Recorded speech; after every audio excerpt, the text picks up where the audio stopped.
В наших планах полностью обеспечить потребности города, а в ближайшей перспективе и потребности республики.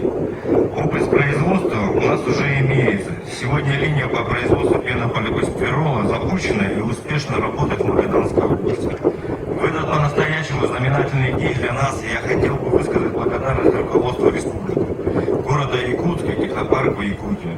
То, что индустриальный парк Андаласы становится территорией опережающего развития, для нашего предприятия огромный шанс выйти на абсолютно абсолютный уровень производства. И я уверен, что все наши планы будут выполнены, что наш бизнес будет полезным и востребованным.